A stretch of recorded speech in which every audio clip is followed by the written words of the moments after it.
Ganesh, encounter चलते हुए 9 दिन हो चुके हैं और लगभग करेगुट्टा के प्रवेश द्वार तक नीलम सराय की पहाड़ी हो या धोबे की पहाड़ी हो, उस पर कब्जा करते हुए सुरक्षा बल पहुंच चुके हैं। और निश्चित रूप से आप बिल्कुल सही कह रहे हैं कि इस समय जो नक्सली लीडर हैं उनके ऊपर भारी दबाव है और उनको बचाने के लिए भी तेलंगाना की ओर से कई तरह के राजनीतिक प्रयास भी शुरू हो गए। लेकिन छत्तीसगढ़ सरकार का जो रुख है 9वें दिन के बाद भी, आपको क्या लग रहा है कि लगातार जिस तरह से शांति प्रस्ताव सामने आ रहे हैं नक्सली संगठनों की ओर से और जिस तरह की राजनीति तेलंगाना की ओर से हो रही है, क्या दबाव में आएगी छत्तीसगढ़ सरकार?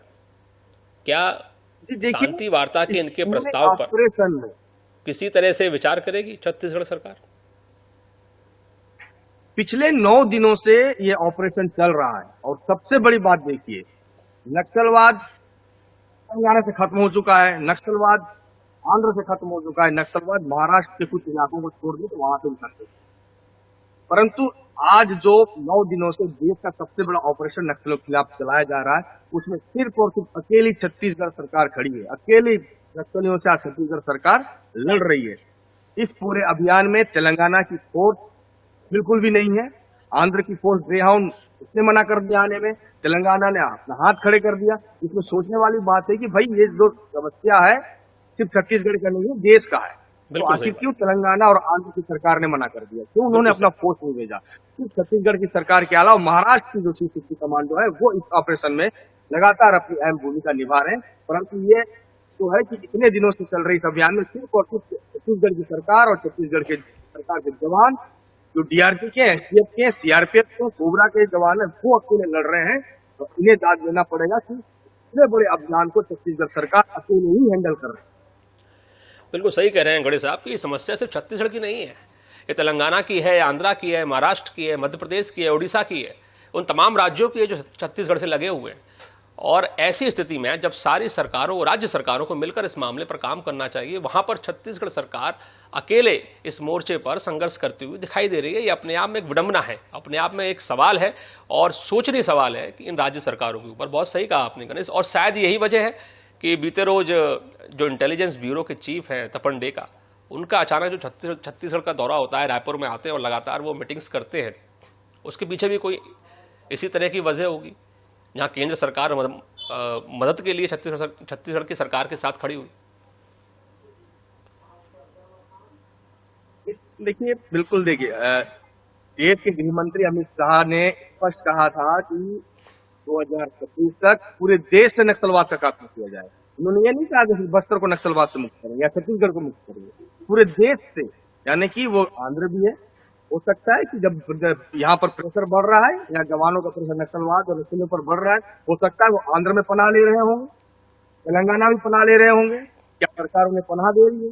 निश्चित तौर पर सबको मिलकर लड़ने की आवश्यकता है। कोई नहीं चाहता कि किसी की हत्या हो, किसी के माध्यम से, किसी ऑपरेशन के माध्यम से, किसी मुठभेड़ के माध्यम से किसी की हत्या नहीं होनी चाहिए, कोई नहीं मारा जाना चाहिए। इसका एक समाधान निकालना चाहिए, परंतु समाधान निकलेगा कैसे? जब आपसी सामंजस्य होना चाहिए।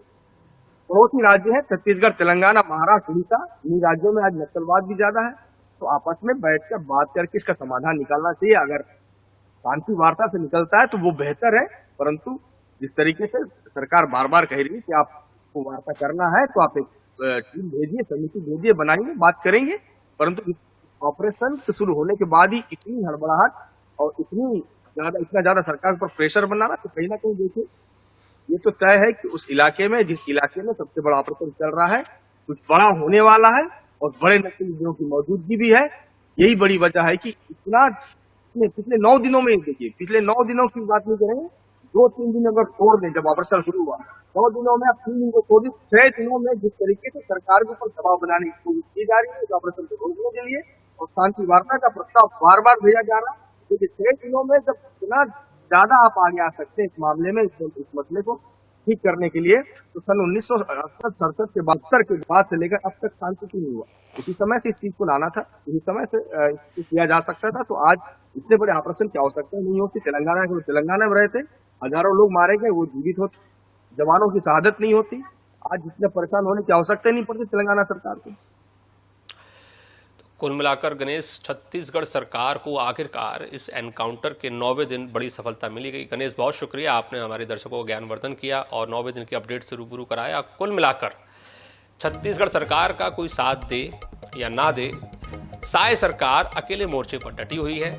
साय सरकार के जो सुरक्षा बल हैं, केंद्र सरकार के सुरक्षा बलों के साथ मिलकर करेगुट्टा की पहाड़ी पर घेराबंदी को लगातार मजबूत करते जा रहे हैं। और जो भागा है 50 लाख का इनामी, वो दूसरा नक्सल लीडर है, लेकिन हिडमा, देवा, दामोदर ये अभी भी इन्हीं पहाड़ियों पर फंसे हुए हैं। और यही वजह है कि लगातार नक्सल संगठनों की ओर से शांति वार्ता के प्रस्ताव लाए जा रहे हैं।